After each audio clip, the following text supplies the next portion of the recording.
Ciao a tutti, oggi vediamo un prodotto premium di un brand che di sicuro già conoscete e che vi anticipo ha tutte le caratteristiche che ricerchiamo in un prodotto di questo tipo e di questa fascia di prezzo e che vi racconterò in dettaglio in questa recensione. Sto parlando di Sennheiser, azienda tedesca che dal 1945 disegna e produce dispositivi audio sia consumer che professionali e più precisamente vediamo le Momentum True Wireless 4. Quarta versione del prodotto di punta nel settore delle True Wireless appunto.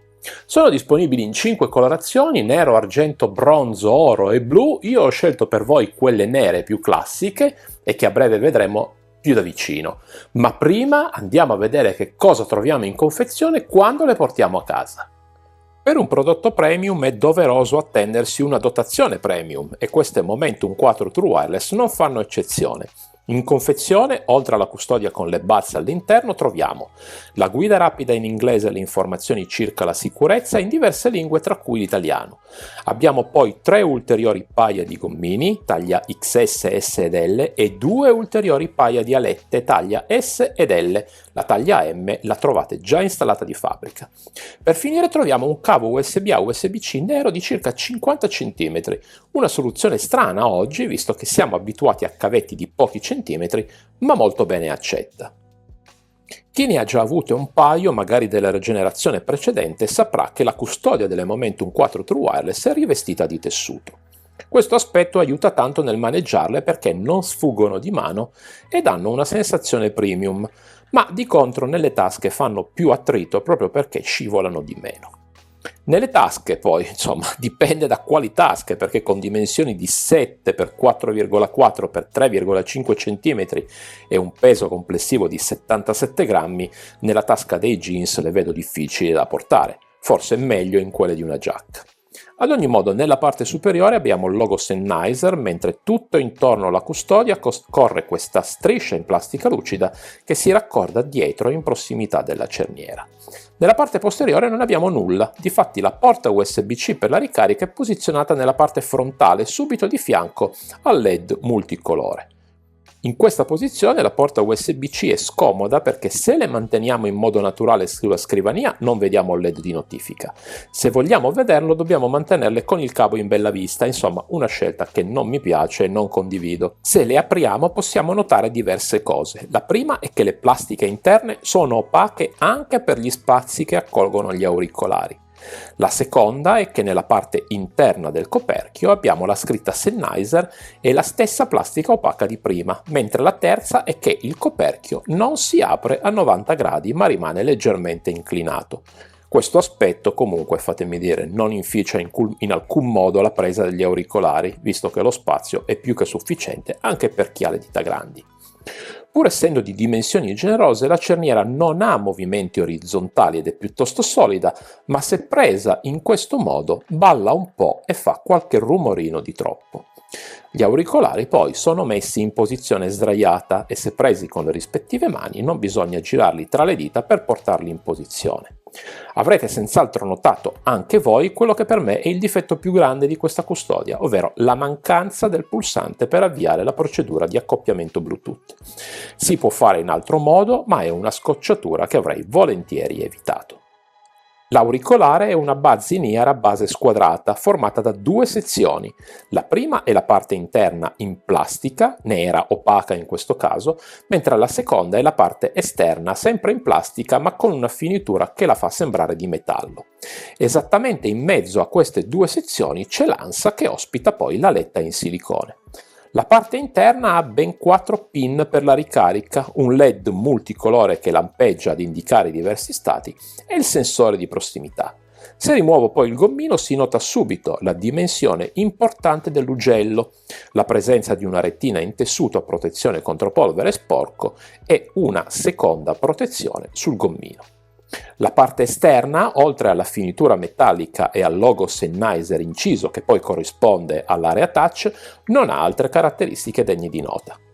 Per finire, ogni auricolare è dotato di 3 microfoni posizionati in questo modo. Il primo nella parte interna vicino al sensore di prossimità, il secondo nella parte esterna alta dell'auricolare e il terzo nella parte esterna bassa ma più spostato verso la bocca dell'utente. Ricordo che con il sensore di prossimità potete fermare la traccia audio rimuovendone anche solo uno e farla ripartire indossandolo nuovamente. Detto che la forma a buzz è abbastanza classica, sobria direi, e che sono dotate di aletta in silicone, come stanno una volta indossate? Ecco, la prima cosa che mi viene da dire è per fortuna che c'è la letta in silicone, altrimenti tenerle in posizione sarebbe risultato abbastanza complicato.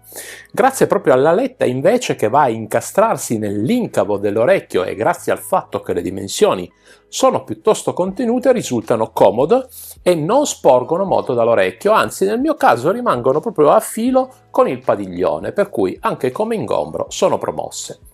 L'unica nota negativa, o dovrei dire meno positiva rispetto alle altre, è la dimensione dell'ugello, che poi a cascata si porta dietro le considerazioni legate alla pressione nel canale auricolare. L'ugello, come abbiamo visto prima, ha una dimensione generosa, per cui indipendentemente dal gommino si fa sentire. Certo, poi se scegliamo un gommino più piccolo, questa sensazione migliora un po', ma potremmo andare incontro a problemi di stabilità. In questo mio setup con taglia M sia per il gommino che per la letta stanno bene in posizione, la stabilità è buona ma la presenza nel canale auricolare è superiore al solito.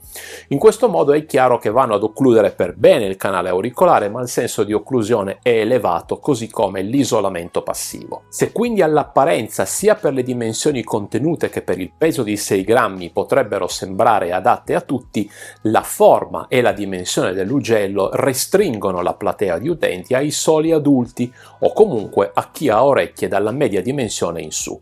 Se avete le orecchie piccole, ahimè, io ve le sconsiglio, anche se in confezione ci sono i gommini taglia XS. Vista la natura premium di queste Momentum 4 True Wireless e anche il costo non proprio a buon mercato, meglio evitare di usarle per l'attività sportiva, ma se proprio volete farlo sappiate che sono certificate IP54, quindi potete stare tranquilli anche nelle situazioni meno agevoli.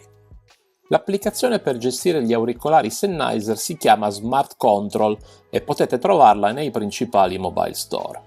Le Momentum 4 si gestiscono dalla schermata principale, dove troviamo in primo piano l'indicazione della percentuale di carica degli auricolari e della custodia. Subito sotto possiamo controllare ed eventualmente eliminare i dispositivi a cui sono connesse, considerando che questo modello è multipoint. Abbiamo poi la possibilità di gestire l'equalizzazione e se tocchiamo a sinistra possiamo impostare una tra le 7 equalizzazioni predefinite o crearne di personalizzate. Tra quelle predefinite ce ne sono 2 particolari. La prima rende i bassi più intensi, mentre la seconda è stata pensata appositamente per chi ascolta i podcast. L'equalizzazione custom, ovvero la firma sonora di default, può essere modificata e salvata come nuovi preset. Se tocchiamo sulla destra invece attiviamo l'equalizzazione personalizzata, che però richiede un account Sennheiser.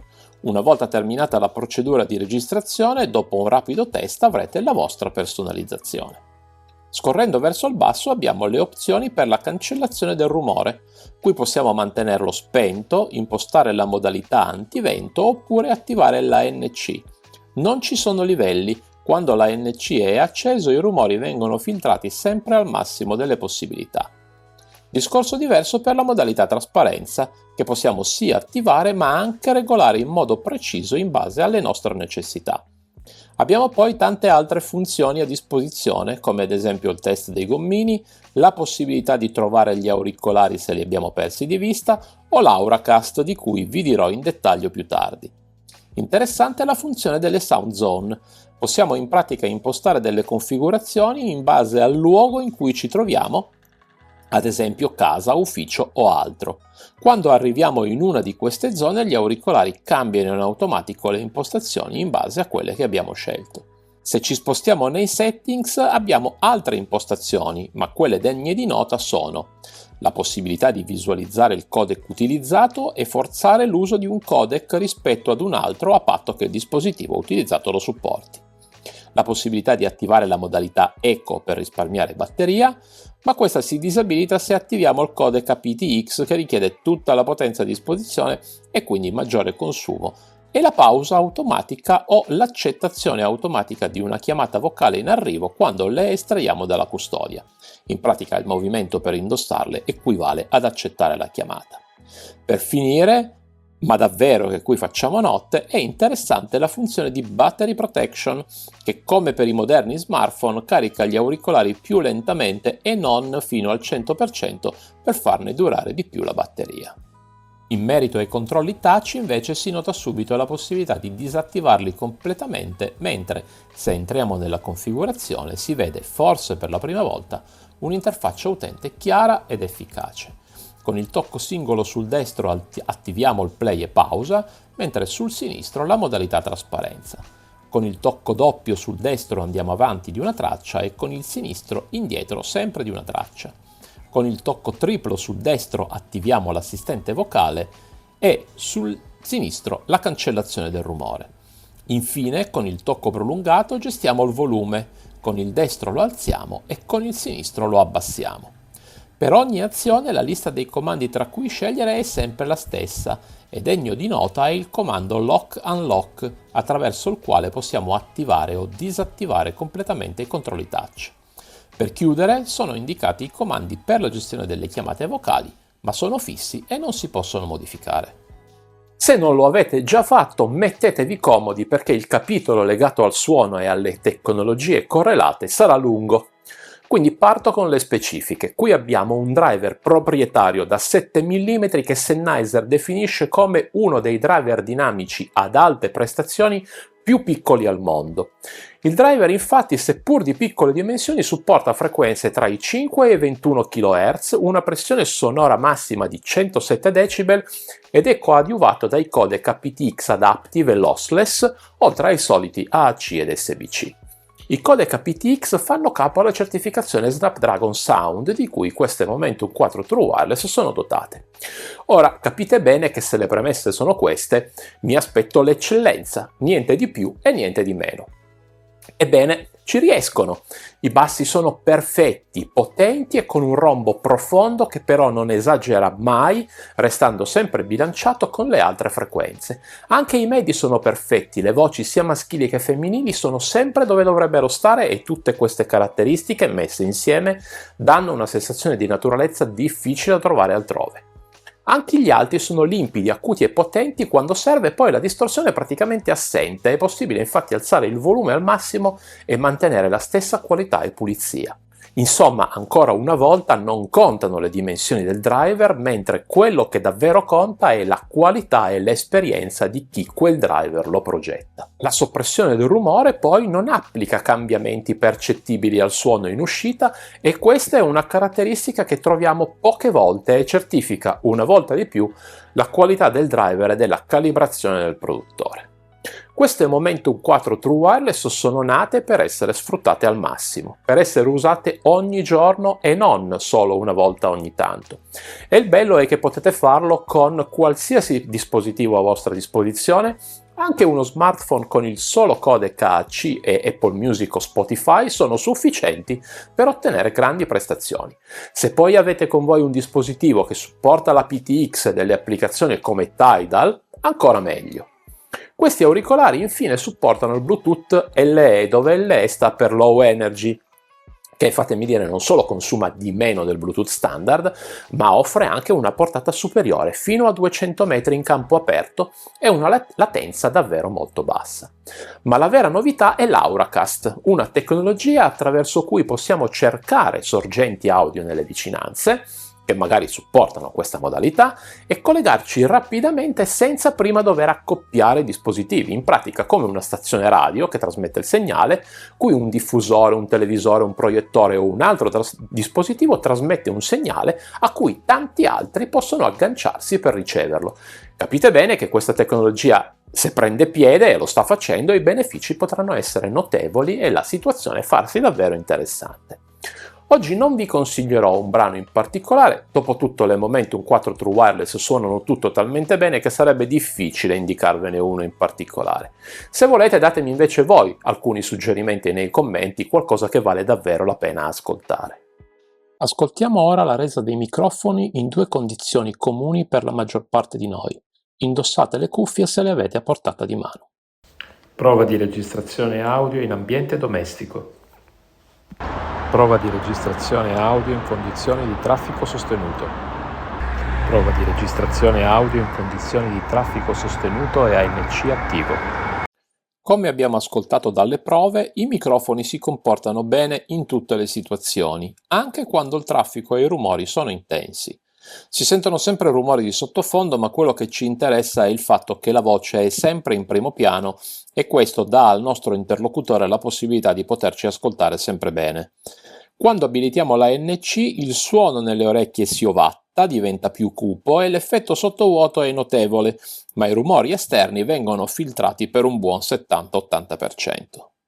Sennheiser dichiara un'autonomia di 7 ore e mezza di ascolto continuo, ma senza specificare il codec utilizzato o la percentuale del volume impostata. Ad ogni modo, al termine dei miei test con la solita playlist, il codec AC e il volume all'80%, risulta una durata di circa 7 ore, considerate che perdono il 10% ogni 45 minuti circa. In chiamata invece perdono il 20% ogni ora, per un totale massimo di 5 ore che, fatemi dire, è in linea con la maggior parte dei prodotti sul mercato. Se consideriamo poi che la batteria inclusa nella custodia di ben 950 mAh consente di raggiungere le 30 ore totali, facendo un rapido calcolo si scopre che è possibile ricaricarle per altre 3 volte. Infine, dal punto di vista delle tecnologie di ricarica, qui ci sono tutte quelle che servono, sia la ricarica wireless, che giustifica in parte le dimensioni del case e il peso, sia la ricarica rapida parziale, che con 8 minuti garantisce un'ora di ascolto. Vi ricordo inoltre che sono incluse tecnologie per preservare la durata complessiva delle batterie, come il caricamento intelligente o l'autospegnimento. E veniamo quindi alle conclusioni mentre vi mostro, come sempre, un riepilogo delle caratteristiche principali e la mia personale pagella. Dal punto di vista delle specifiche tecniche, le Momentum 4 True Wireless hanno pochi concorrenti che offrono caratteristiche paragonabili. Penso ad esempio alle Sony o alle Bose o ad altre di fascia ancora più alta. Qui c'è difatti tutto ciò che serve per farne un uso intensivo, come un'ottima soppressione del rumore, una buona durata della singola carica, le più avanzate tecnologie audio e così via. Come dimenticare poi l'applicazione per smartphone che ci dà la possibilità di cucirle addosso in base alle esigenze di ciascuno. Ci sono funzioni che quasi mai si trovano se non in pochi altri prodotti appunto top di gamma, come la ricarica intelligente o la modalità di equalizzazione, mentre per fortuna non ci sono amenità come l'audio spaziale o l'head tracking. Gli unici difetti, se così si può dire, che ho rilevato e che spero in una futura versione possano essere migliorati sono la porta di ricarica della custodia e la forma e dimensione dell'ugello che, essendo importanti, riducono la platea di potenziali utenti. Dato però il costo di listino di poco inferiore ai 300 euro, che con gli sconti attuali arriva a 2,29, ecco che a mio modo di vedere queste Momentum 4 sono indicate per un'utenza che le sfrutterebbe quotidianamente in situazioni diverse. Penso ad esempio a chi viaggia tanto per lavoro, visto che la soppressione del rumore lavora molto bene, o comunque tutti quegli utenti che le userebbero per almeno 2-3 ore ogni giorno. In questi casi ha un senso acquistarne un paio, per un uso saltuario invece non li consiglio, meglio guardare altrove, magari spendendo anche meno. Ad ogni modo, in descrizione trovate il link diretto per l'acquisto e qui di lato il canale Telegram dove metterò in vendita questo sample utilizzato per le prove. Bene, anche per questa settimana è tutto, vi ringrazio davvero tanto per essere rimasti con me fino alla fine e spero di essere riuscito a raccontarvi al meglio i pro e i contro di queste Momentum 4 True Wireless. Se vi piace il lavoro che sto portando avanti e volete supportarmi senza spendere un centesimo, vi chiedo di mettere un like al video e di iscrivervi al canale per far crescere la community e per non perdervi nessuna delle altre recensioni che sto preparando per voi, a partire dalla prossima settimana, dove vi aspetta un altro prodotto Xiaomi che mi avete chiesto di provare. Alla prossima!